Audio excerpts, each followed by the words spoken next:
Welcome to Huddle Up with Matias Bueno. Today, we are back in Jacksonville, down in Duval County. Joining the show today is senior reporter for the Jaguars, as well as one of the hosts of the Jaguars Radio Network's many shows, J.P. Shadrick. J.P., thanks for joining me today. I'm really excited to talk Jaguars football with you. Hey, Matias, thanks for having me, man. It's great to be with you. Thanks for asking. And we've got a lot going on down here. Free agency is open, and the Jaguars are spending money and trying to get this thing right. And a new head coach and a fun time to be around the Jaguars organization for sure. The Jaguars spent no time getting free agency crazy in the front office. They made several signings, and some people have scratch their head and are uncertain about as to why they've signed certain players or the contracts. But at the end of the day, I think one of the principles that it comes down to is the fact that they need to bolster the talent on the offensive side of the ball, especially around Trevor Lawrence. And some of the free agent acquisitions they've made will do just that on offense primarily. Yeah, no doubt. Christian Kirk's the number one. I mean, he was the guy. They needed some weapons for Trevor Lawrence to throw to. And there's been a little criticism online and on Twitter, if you're into that, about the money that they gave him. It's $37 million guaranteed. That's a lot of money for a guy who's never had 1,000-yard season in his career. At least that's the criticism of it. But they're confident he's able to play more than just the slot. They can move him around all over the offense. That's the idea for Doug Peterson, that they have interchangeable parts at wide receiver. They love his skill set, what he can bring to the table, his speed. And so they went out and pointed him out in free agency and said, hey, we need to get this kind of guy in our offense with Trevor. That's just one addition. Of course, Zay Jones has that speed and ability down the field, they hope. Another guy from the Raiders who's really had to fight through it the last couple stops. He's been in a couple places in his career. And then you go get a tight end and Evan Ingram, 1 year, prove it kind of deal. He's battled through a bunch of different quarterbacks with the New York Giants, and now he's settling in, hopefully, at least with Trevor Lawrence. And he's not just an off the hip of the tackle tight end. He can line up in the slot and do some things. It gives you some options with the guys you have here already at wide receiver, at least to start with. And I would expect that when draft time comes, I think they'll bolster that room even more with a rookie coming in. So the work's not done, but it was a big piece because – let's face it, they dropped a bunch of footballs last year. It was not the best overall performance from the wide receiver room in terms of route running, and it was just inconsistent play. They need to fix that, and they've made a good first step, in my opinion. Absolutely. You mentioned some of the acquisitions that they made in terms of the receiving core as well. Brandon Scherf, another important signing on the offensive line. That was a group was inconsistent. They were great at times, and other times they were not so good. And it was just difficult for Trevor Lawrence to really shine when the offensive line wasn't playing in a consistent manner, especially down the stretch when there were some close games that would have made a big difference for them to grab a few more wins. Maybe it wouldn't have been the difference between making the playoffs and not. But at the same time, Andrew Norwell was in a contract year, and he started to really shoot up and do great. Jawan Taylor had some good games, had some not so good games. There's been questions surrounding him. And Cam Robinson was tagged as the franchise guy. So really interesting to see how this offensive line group is going to pan out in 2022. I agree with you. And, the last 3 years, they've had the same starting offensive line, at least at the start of the season, which is really tough to do in the NFL. Now, how many wins did that get them? Not many. It's not like they've been great. And a lot of times some of the starters have been injured. Brandon Linder's been banged up a little bit over the years, trying to figure that out. So, yeah, you're right on Cam Robinson. They franchised him. And Trent Baalke, the general manager, just yesterday on Tuesday, I'm losing track of my days. On Wednesday, he spoke with the media at the start of the league year and said, hey, we're working on trying to get a long-term deal with Cam Robinson. They believe in that. They like what he can bring, and maybe with some different coaching around him can up his ability even more at left tackle. There's still a question at left guard. Andrew Norwell is out the door. He's with Washington now. He just signed on Thursday. So what's going to happen there? Do you move Ben Bartch to the left side? Do you put Walker Little in there at guard for a little bit, see what happens? They're still confident in the right tackle, Jawan Taylor. Baalke said that on Wednesday as well. maybe a little different coaching style, something could help him get him going. He was inconsistent, a lot of penalties, false starts, that kind of thing as the year went on. And you got Sheriff now at right guard, and in 7 years, 5 Pro Bowls. He was a first-team All-Pro 2 years ago. He's a culture-building guy. That's what Doug Peterson said he wants to have, a guy who has played at that high level, who's been to Pro Bowls, who knows what it's supposed to feel and look like. And then the next question is what happens with Linder? $9.5 million due to him this year. There's no dead cap money, so if they cut him, they're off the hook. So if they're looking for cap space, that was the big thought the other day. Maybe they cut him at the same time Miles Jack was going to go. But now word that they're still trying to work through some things, see if they can figure it out with Linder, because when he's healthy, he's, I think, one of the top third centers in the league. So, okay, there you have it. So you bring in Sheriff to some of the guys you already have. Maybe you draft an interior lineman, mid rounds to go with that.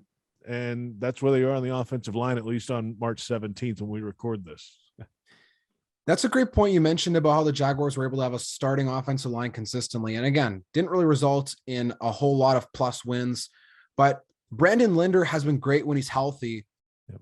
But the toughest thing, like you said, he's not always been there in the starting lineup. And he is one of the most tenured offensive linemen on the team right now. So he does provide a lot of veteran leadership, but at the same time, if he's not in the lineup consistently, then it creates difficult matchups. And also you want to make sure you're protecting Trevor Lawrence. Ben Barch stepped in and did very well last year. Walker Little has been diverse on both sides of the offensive line, but the more they can fortify that consistency, the better they'll be. Defense has been something one I left out, sorry to interrupt you, was Tyler Shatley. Shatley's been the backup guy here for like 8 years now, right? That is and true. He's Tyler played Shatley. a lot of starts at center and at guard. He's your swing guy, and they've already re-signed him too. So, that's the security blanket just in case things go wrong with Linder or one of the guards. He's still here, and that's a good thing. Sorry to interrupt. Yeah, no worries. Tyler Shatley, again, we can't forget him. He has been quietly doing well as a backup and filling in. There was similar to the likes of when Will Richardson was bouncing around at guard, at tackle, and it had to be very versatile. So Tyler Shatley has filled a very important role on the Jaguars offensive line. And when we look at that defense, you mentioned Miles Jack being released, immediately signing with the Pittsburgh Steelers, and Mike Tomlin calling him on the phone the other day and saying they want to help him be a part of a championship defense. So another former Jaguar linebacker, as well as Joe Schobert, who went there last year, on their way to Steel Town. But I'm really curious as to what your thoughts are on the free agent acquisitions they've made on defense. You see that they boosted their front seven and Jack was released. Was it a move that will really help build a strong culture on the defense, or are they looking to go a little bit younger with these moves? Well, I mean, Miles Jack was 26 years old. That's pretty young, right? So in terms of age, if you're looking at just the number, maybe they're about as young as they were. Now, the wear on the knees might be part of the issue, but the biggest thing I think was, okay, you could save $8.5 million by getting out of Miles Jack. There's a little dead money on it, but at the end of the day, it's about 8.5 that you save against the cap. And if you buy a new house, Matthias, right, you don't just move in a lot of times and use the same carpet that the previous owner had. Like, you want to put your own touches on this house, right? New carpet, paint the walls in the kitchen, do something like that. It's kind of the feel, right? Miles Jack's been around here. They had one good year in 2017.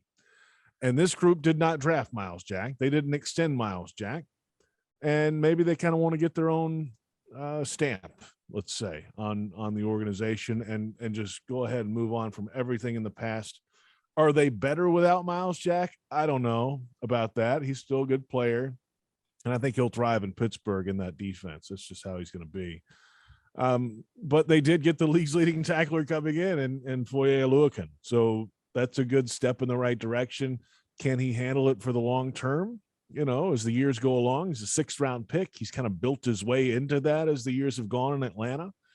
Why not? They think so. And he sounded very confident today at the podium, and he's going to be a good piece in that locker room for sure. And then you mentioned, up front, they got a guy at every level on defense, right? So up front, it's Foley Fatukasi, and he was at the podium on Thursday too, and an impressive guy. Same idea, right? Though he was a 6th-round guy. This rookie year played 1 game. He was the inactive guy. So a lot of those guys may not stick after year 1, but he's built his way and he found a niche in New York with the Jets as a run stopper and just kept improving. And it got him a big contract. And, the Jags could use some added run defense in this division, especially with Derrick Henry and Jonathan Taylor in Indianapolis, and Henry, of course, in Tennessee. And then on the back end, we haven't heard from Darius Williams yet. He's scheduled to come into the stadium on Friday and sign his contract. But I love this story. I mean, this is a guy who is from right here in Jacksonville, just down the street, about 15 miles away. He went to high school here. Was at Alabama Birmingham when the program disbanded. They stopped football. He had to come back to Jacksonville and hung out and was working. Went to a junior college here and took classes. Worked at like a hardware store doing deliveries. And then the program came back a year later at UAB, and he was like, you know what, I'm going to go back to Birmingham. They gave him his deal back and finished school, undrafted with I believe the Ravens, and then was cut there, claimed on waivers by the Rams, and all of a sudden 3 years later he's starting opposite Jalen Ramsey, and he's getting a lot of action, right? So I love those kind of stories, and that's what we're talking about with the culture. It's like that story. Fatukasi was a captain in New York. Of course, in Atlanta, Oluokun was a captain for the Falcons. Guys who know what leadership is, and they've done it on different teams, and maybe they can bring that around here. What are your initial thoughts on Doug Peterson being a part of this organization now as the head coach? He has lots of experience, and you mentioned the stories that build towards a more positive culture. So where does Coach Peterson now fit in with this Jaguars team in terms of their identity? Well, I think he at least, Trevor Lawrence is the face of the team. Let's put it that way, right? The players are usually the face. They should be the face of the organization. That was not the case, I don't think, in many moments last season. That has changed now. So it's back the way it should be. Trevor is the face. You build around that guy. The players go make the plays and win football games. But the scheme does matter, right? You can out-scheme some, but you still have to have really good players to do it. I think where Doug Peterson comes in, where his real strength will be in building a team and an organization, is just his track record in all levels of an organization. The guy was a backup quarterback to 2 Hall of Fame quarterbacks, Dan Marino and Brett Favre. If you could hang with those guys as the backup for however long his career was, 13 years, 14 years, and kind of, chop it up with those guys and keep up with them on and off the field. Okay. That gives you a little street cred, if you will. If you're going into a locker room, you've played, you've done it, you know what it's supposed to be like as a player. You understand that point of view. That's one thing. And then of all things, he coached at a high school for 3 years, right? So you got to have to work with what you have as a high school coach. You can't just go recruit players. You got to figure out and scheme it up around it. And don't underestimate what those 3 years did for him. Okay. I give different ideas on how to put a guy in a right position who may not have everything we need, but this is the personnel we have, right? Okay. And then he works his way up the Andy Reid tree as an assistant in Philadelphia, goes to Kansas City, moves up the ranks, and of course wins the Super Bowl with Nick Foles as the quarterback of all people in Philadelphia. So he's got it at all levels. As a player, as an assistant coach, has a Super Bowl ring, as a head coach. That gives you a lot of credibility when you're talking to players in the locker room, in front of the room. I think that's where Doug Peterson's real strength is, at least so far, the month and a half, 2 months he's been here. And you mentioned how being the face of the franchise should really be a position for players.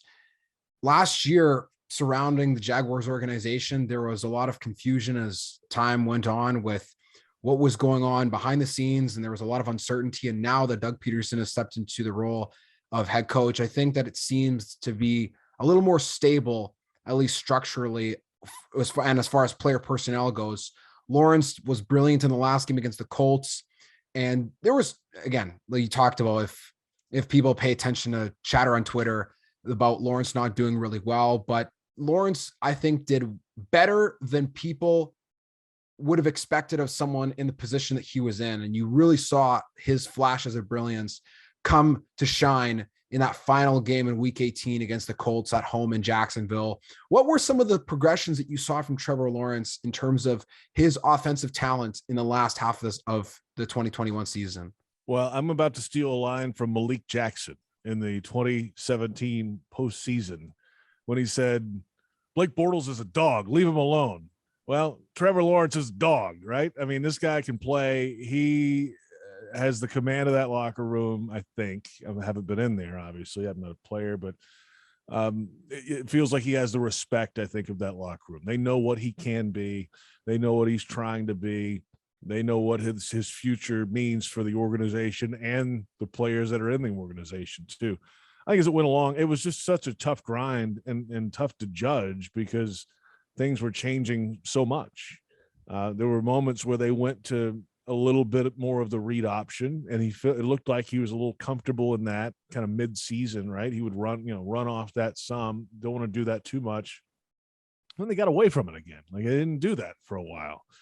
And him standing back there patting the ball every time is fine because, yeah, he's really good when he can see that and he has guys running the proper routes, but that wasn't happening sometimes. So it was just a lot of cooks in the kitchen on the offense last year and cooking different things, right? So it just never really felt like it was coming together. But the positive thing about Trevor is that he battles through that. Like, you know what? We're going to go out, we're going to play. And I think the week 18 game that you mentioned against the Colts was just a great idea of that. Hey, we don't stand a chance in this game according to everybody else, but in this locker room, we have the best chance of all. Let's just go wreck the Colts and finish strong and move on from there. And I think that's one of his great strengths is that he can kind of rally in tough times and figure out a way because he has the arm talent. He has the head on his shoulders to do that. Now, once you get better players around him, some better weapons, a consistent offensive plan that plays to the strengths, both, through the air and maybe in the run game with him a little bit, I think that's when he'll really start to shine. So lay off Trevor. He's just fine, everybody. He's going to be great. In that game against the Colts, that touchdown passing through to Marvin Jones was replay worthy over 1,000 times. Right. So there were some players that did step up and give Trevor Lawrence a little bit more help. Mind you, it wasn't a consistent effort, unfortunately, through the whole season, as Marvin Jones wasn't over 1,000 yards and James Robinson, that was a whole nother issue.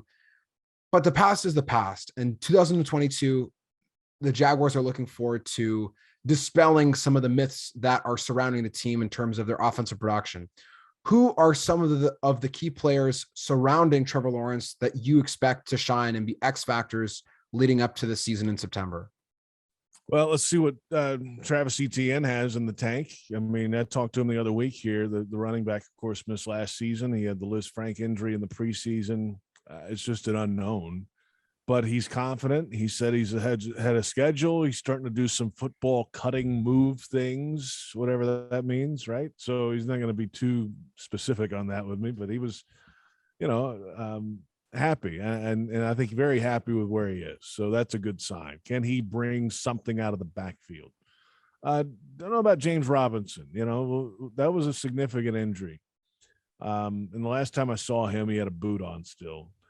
That Achilles tear, that's a tough one, right? So we'll see what he is doing. They said, hey, we're going to look in the draft maybe and do something like that. I wouldn't expect that first couple rounds. I would expect that a little later. Marvin Jones was a pretty consistent player. You knew what you were going to get from him. He's not going to burn anybody. He's going to make he's made a catch in like 120 straight games or something ridiculous. So he's going to get the football. He's going to catch the football for the most part. And that was reliable. Good. It's great. I think if he's around doing that again, that's not a bad thing for an offense trying to figure out how to move the ball down the field. Got to get more out of Laviska Shenault. Drop the ball a bunch. He can run over people. He's hard to bring down. I don't remember him running past people that often. And that's part of his game. That's fine. So how do you work with that? How do you figure something out, a role for him? Or is that something you use as a chip for something else later in the offseason? I think we're still kind of early in the game for that. And some of the guys you brought in, you paid Christian Kirk. He better get the football a lot. So he better be an X factor, right? I mean, you're paying him $37 million. He's going to get a lot of looks in this offense. And Zay Jones also. I think they're both going to be big pieces. And that's the hard part. We haven't seen anything on the field yet. Like, we haven't seen them run out there. Like, we don't know what they're going to really, and we may not know until week 1, really, because what we're going to see in the Hall of Fame game, backups, right? And then the 3 other preseason games, they're going to try to figure out who's on the roster. So you may not see the full offense. It's just kind of how it is. The defense was, I would say, probably the more consistent group in terms of their production last year. Mind you, there were some games where they played with their hair on fire, and there was games where they looked like they forgot how to tackle. But the defense is probably going to be, at least going into 2022, stronger, or maybe have higher expectations, I guess I should say, than the offense, because of Trevor Lawrence being left for dead a lot of times. What do you think is the position group on defense that will need the most improvement, or that you want to see more improvement out of this season? Oh, secondary and the pass rush. I mean, they couldn't get home. They'll say it's the run game. They're going to stop the run. That's priority number 1, and I agree with that. But in passing situations, you got to be able to get home, and they have not been able to do that. Josh Allen has not put up those kind of numbers recently. They haven't had help much from anything else on a consistent basis. Caleb Chason, kind of MIA the last year or so. What's his role? What's he going to be? Aiden Hutchinson would look pretty good in teal, I think, in that role. As this offseason goes, we'll see that what happens in a month and a half from now in the draft. But then the secondary, the corners, I mean, they were so beat up last year. The secondary as a whole, you couldn't really get a feel, right? I mean, Shaq Griffin's out there. They got guys who were drafted to be return specialists playing and starting at cornerback on the outside. Chris Claybrooks, right? That's not ideal. And no offense to Chris, it's just not. That wasn't what the idea was when he came in as a Jaguar a couple of years ago. So they're rebooting that room. I mean, they got Tyson Campbell, who's out there and played well in moments last year. And I think they like his future and his physique and everything he brings to the position, his mindset. He understands the game as a whole, and the way he grew up in the game, the sport, and the position, I think helps him a lot when it comes to the mindset and being ready for a football game. And then you got the guy that's coming in now, Darius Williams, on the other side. So I think cornerback position is going to be very much improved. Is Rayshawn Jenkins back he had a broken ankle, bad one? Is he going to be ready to go? Maybe. And then Andre Sisco finally got playing time late in the season. So we need a little more consistency, but they were just so beat up. It was hard to tell. And then the pass rush couldn't get home. So that was a recipe for disaster, because if they can run the ball and throw the ball on you, it doesn't really matter how much you score or don't score on offense. Yeah, that's a great point.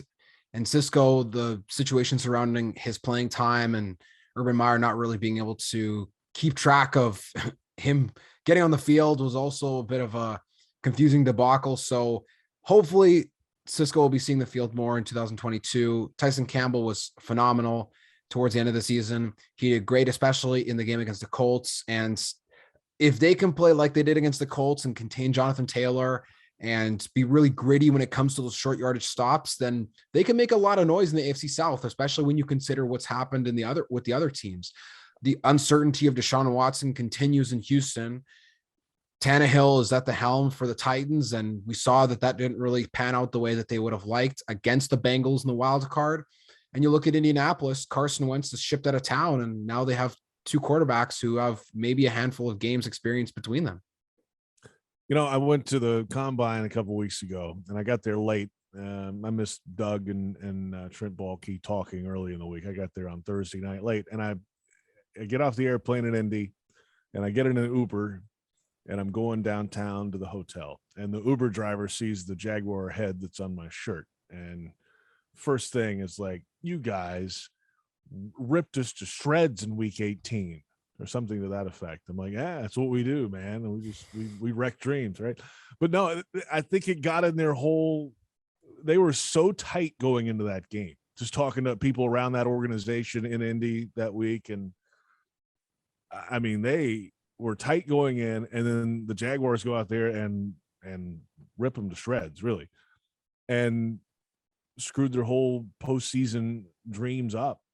It got in the owner's head. Obviously, there was that big meeting that they had right after they got back from the trip. They sat there for hours on end talking about everything else. And, you know, Carson played terrible in the game. Carson Wentz, 2 turnovers, interception, fumble, couldn't do anything.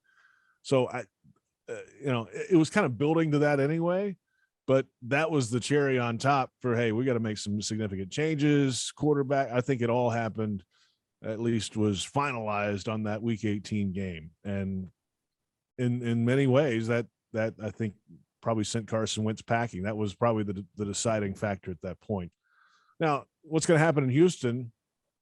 I don't know. They've got a lot of other issues too. I mean, yes, Deshaun Watson's been in the back of their mind for a while, but that's a long build. It's not like they're going to get good in a hurry. It feels like, at least. I mean, they've got a lot of other issues down there too. Tennessee can still run the football, and if you got Derrick Henry back there at full go, which he wasn't second half of the season, but when he's out there, we've had our history and not a good one against him. So you always have a chance if you can run the ball. And even if the other team knows you're going to run the ball and you can still run the ball, it feels like that's a Tennessee team that can do some things because of that, and then throw off that. They have some talent on the outside. The AFC South is still up for grabs, especially considering the Titans. I think still think that they're probably the team to beat in the AFC South. I wouldn't really hand it to anyone else, but in terms of quarterback play, the Jaguars might be in the driver's seat, frankly, and that will pay dividends in the long term. Maybe we might not see it this season, but to not have strong quarterbacking in the division in the long term can definitely create some murky situations for teams if contract years are looming, especially when you look at the Tennessee Titans. What would they do at quarterback? Extend Tannehill or let him walk? And if they do one way or the other, then that again leaves a lot of uncertainty with those teams. Life comes at you fast in the NFL, right? I mean, just a few years ago, Watson was rolling in Houston, Andrew Luck's in Indy. Tennessee was, trying to figure some things. They had some guys there. Mariota was there, right? Okay, they felt like he was the guy. It didn't work out. And the Jaguars didn't really have the guy. They had Blake Bortles and paid him, and they couldn't figure it out. And there's changes, and here comes Gardner Minshew and Nick Foles. Well, now it's the tables have turned.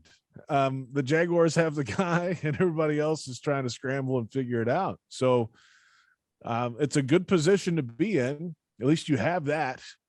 But like we were saying last season, you better not mess that up, because that guy doesn't come around too often. The Colts are one of the few places they had back-to-back in Peyton and then an Andrew Luck. That's a rarity. And then they messed up Andrew Luck because they couldn't protect the guy. So it's a good place to be, but you still have to capitalize on it, right? It doesn't mean you're going to go win games because you have the guy on the roster. Like, you got to build around it and continue to get better and better with every move you make. And that's where they are right now, just in get better mode. And it might be a year, it might be a couple years, but you got to use those years that you have the quarterback wisely. Absolutely. And when you talk about using players efficiently, that brings us to the great enshrinement that has finally come down upon the Jaguars. Tony Boselli being inducted into the Hall of Fame. And though his career with Jacksonville wasn't decades and decades, he still put out amazing seasons year in and year out. And he's been waiting a long time, and he finally has been inducted into Canton. What does this mean to the organization? And what were your thoughts when you saw Tony Boselli had finally made his way to the Pro Football Hall of Fame? I mean, my thoughts were, thank goodness that we don't have to hear about this anymore from him. But then I thought, oh gosh, we're really going to hear about it from him now. I mean, it's going to be nonstop. I kid some. he's just seeing him and his family and the disappointment the last few years when, he's been in the room, they've been talking about him, and he makes it to the 10 from 15 to 10. That's a big step in the room. You don't really know that until after the fact, but he had known the previous years that he was really close, and the discussion has always been the longest around him in the last few years. They actually time how long the discussion of each player is, and they put that out later. And his is always like right there, first or second, because it's a conversation point that a lot of people might not agree with. It's just his length of play in the NFL. But there were a few guys that went in a couple years ago that played fewer games than him. Easily one of those, a safety. And I think that helped his candidacy a lot. And then once the offensive lineman got in the last few years, there was a log jam of guys who had played a long time on some winning franchises, had won Super Bowls. Once those guys got in, well, Tony's kind of the next guy, and there's not a lot of slam dunk first ballot guys this year. This was the prime year to do it, and it got done. He's in, and they're over the top excited. I just seeing him, his reaction to it, and seeing the city's reaction to it is pretty incredible. I mean, he draws attention when he walks in a place anyway because of his size and who he is in this town.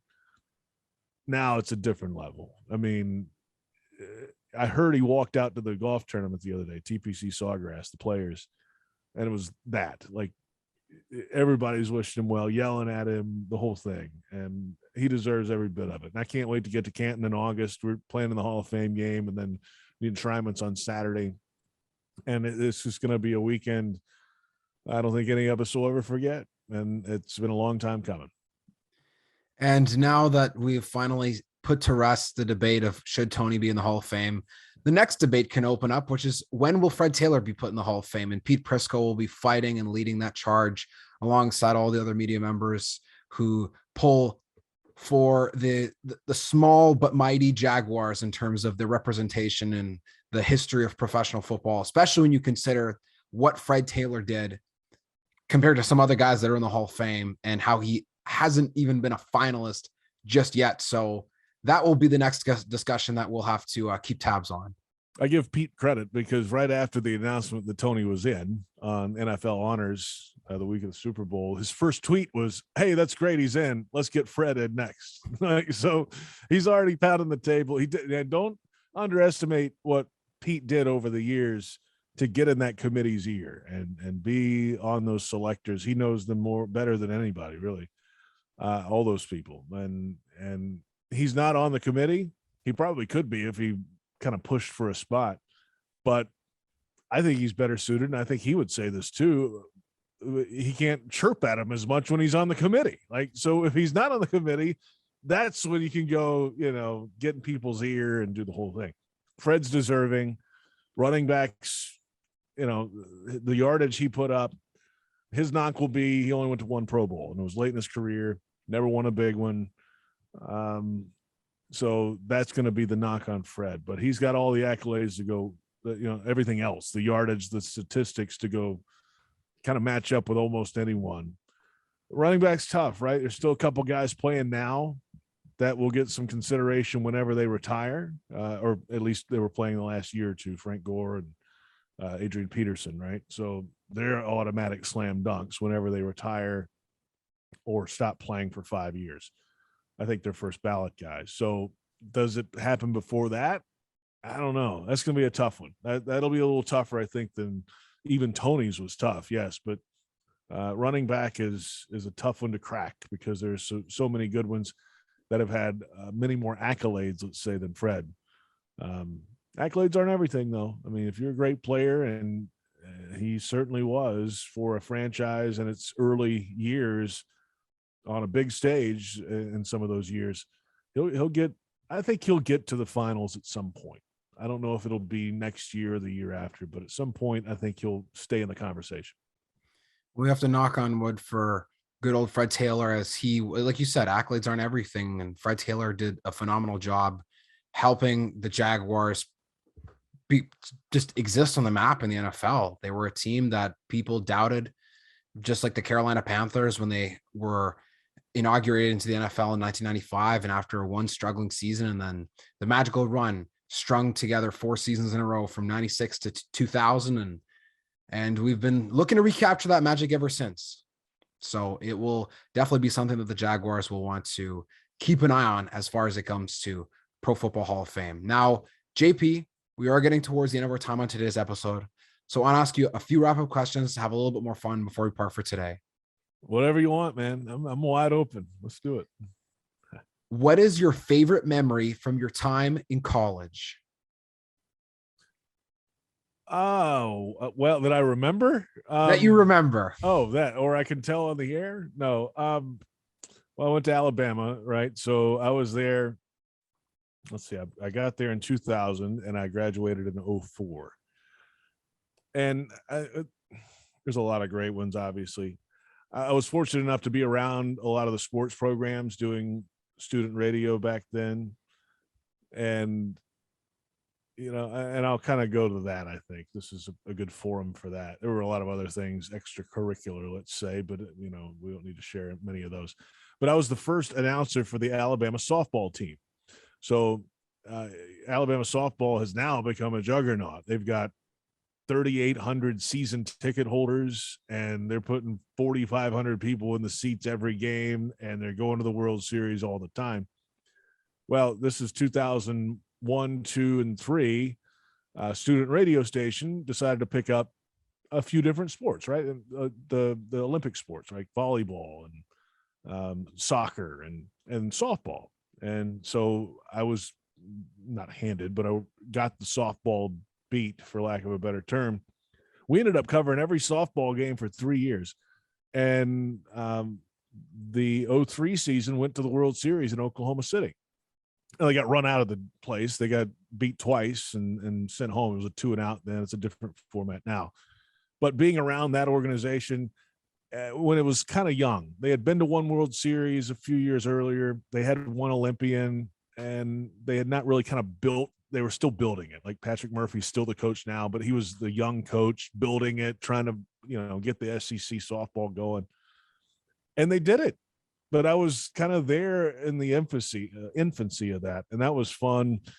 That was a lot of fun, actually. And so that's probably my best memory, man. The being at the World Series in Oklahoma City with the softball team, of all things, because the football team was terrible. I mean, we had four coaches in 4 years when I was in college. So being around that group and seeing it now, from knowing when it kind of was starting in the first 5-6 years of the program, that's pretty cool. Yeah, the football team was definitely not great when you were there, and No. I guess the fortunes have changed just a little bit for them ever since. A little bit, yes. Yes, that is a totally different world in Tuscaloosa. What, in your opinion, is the greatest football movie of all time? Greatest football movie of all time. Oh boy.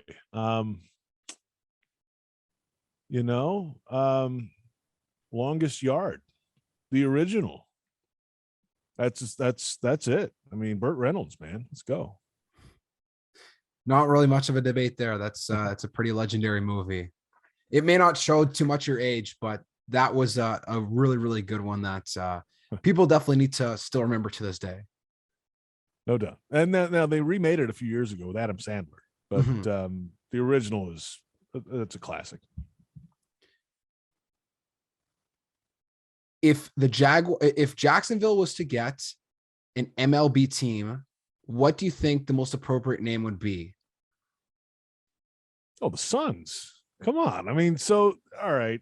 So the history here is it's always been a minor league baseball town. They've had different iterations. They had the Indians back in the 40s and 50s and like the South Atlantic League. And then they had AAA baseball for a number of years. That was the original Jacksonville Suns in the 60s, right? And they were a Mets affiliate. Nolan Ryan came through here when he was a prospect. Tug McGraw was a Mets prospect. This is in the 60s, a long time ago. Then they had a year away without baseball. The team moved somewhere else, I think to Norfolk, Virginia. And in 69, they didn't have baseball in Jacksonville at all, no pro baseball. 1970, they brought a double-A baseball team here and named it the Suns again. So it was the Jacksonville Suns from 1970 all the way until just a few years ago when the new ownership bought it, changed the name to the Jumbo Shrimp. And just recently, a couple of years ago, they moved to a AAA team again.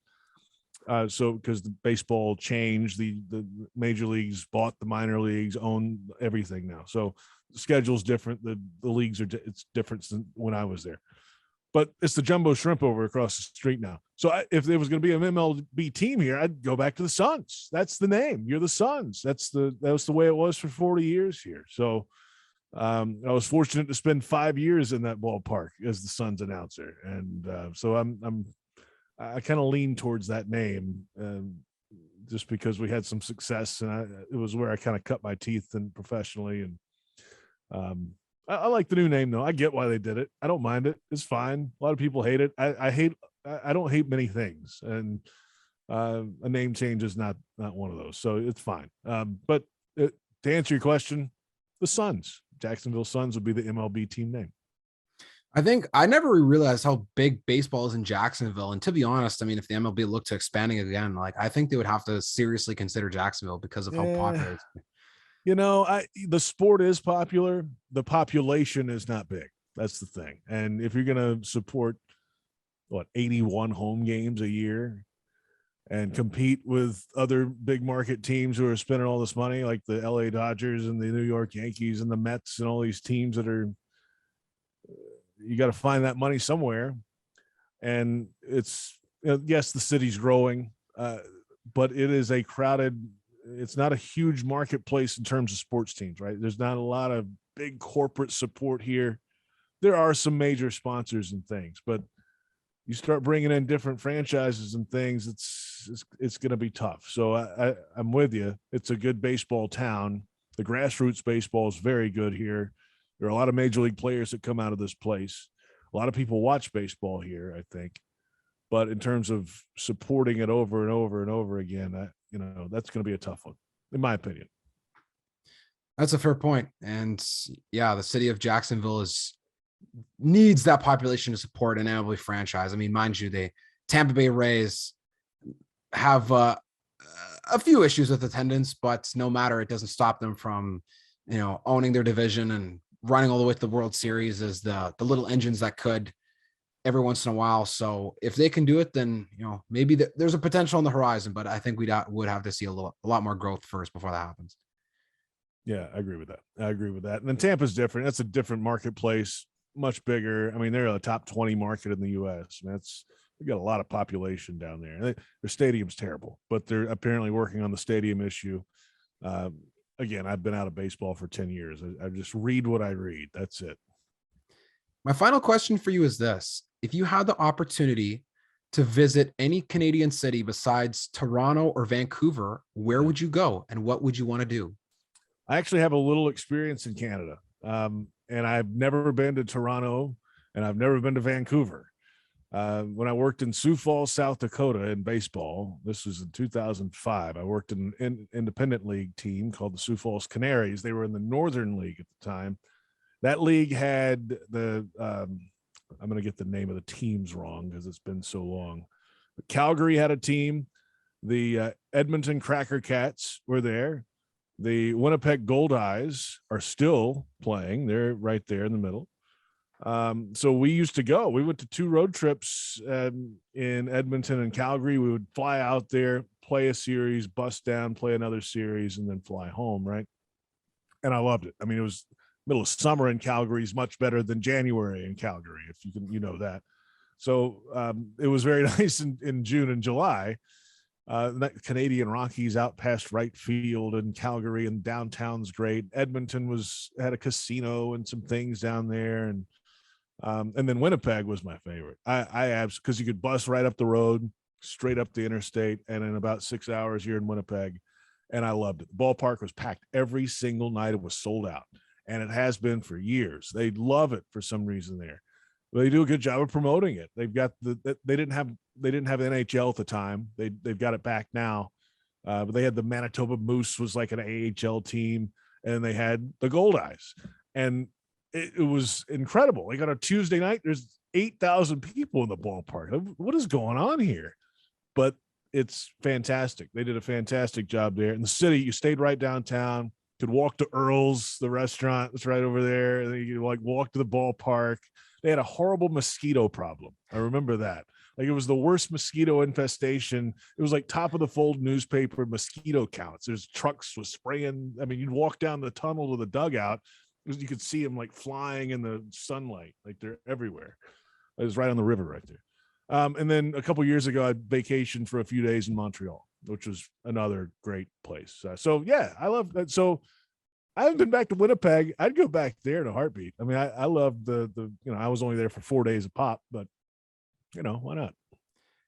Your memory serves you well. And I don't know if we had dove into too much detail about where my hometown is located in the heart of the continent, Winnipeg, Manitoba. You're in Winnipeg. I didn't know that. I'm from Winnipeg. So everything you were just describing, that's why my grin was popping off my face. Shaw Park, Earl's on Main Street. That's actually moved within the last, I think it's moved today. Today is when the Earl's is opening their new location for the first time in a long time.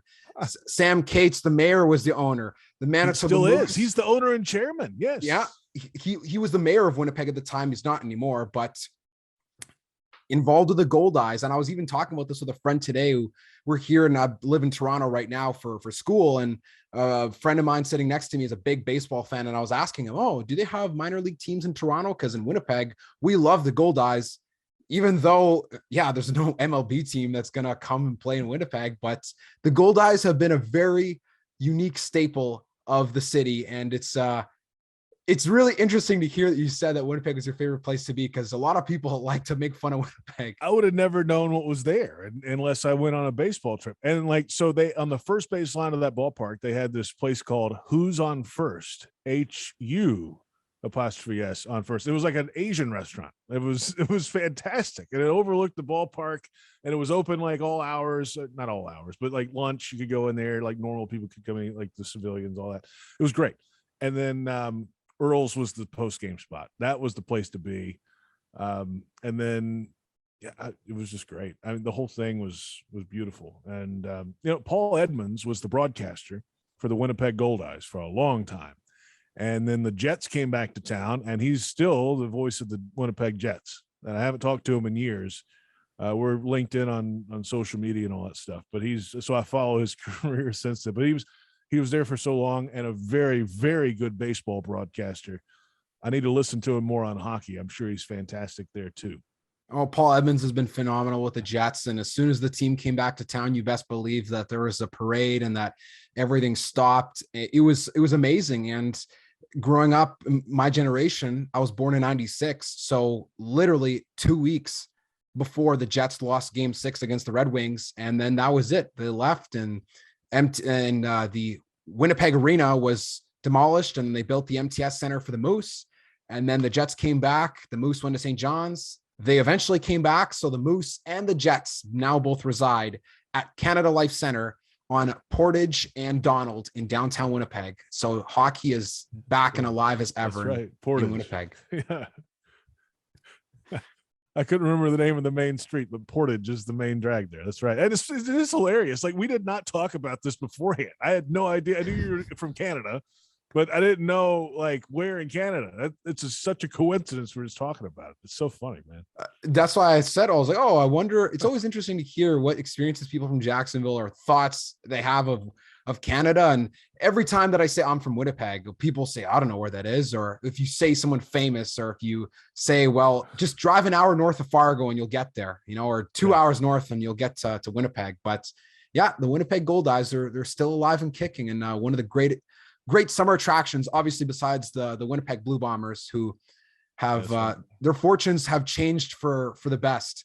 Probably since the last time that you were down there. They were not so great in the mid 2000s, but Winnipeg is the place to be. Especially the funniest thing I will say is the comparisons I noticed between Jacksonville and Winnipeg when I went down to watch the Jaguars play the Colts in 2018 seemed so uncanny. The team that has a beloved fan base, despite the fact that it's a smaller city, the fact that they've had great history in the past and are looking to recapture that, just the overall, like the two rivers that cross through the middle of the city.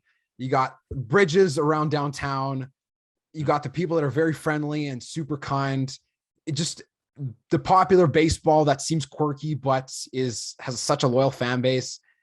Maybe the weather isn't the same, but that's probably about the only thing that I noticed when I was there for my weekend trip. It's pretty good. Yeah, that's a pretty good comparison, man. I really thought about it like that, but it is kind of close of all things. And you're right about the people in Winnipeg. They were just gracious, really, really nice folks. And I do need to get back out there for sure. Well, the next time you go to Winnipeg, let me know, and I'll make sure to show you around town and to many of the new great spots that have popped up since the last time that you were down in the heart of the continent, or I guess up in the heart of the continent. We'll go to the New Earls and get a Coconut Gold, right? I remember that was on tap with the old one. I was like, oh, this Canadian beer is fantastic.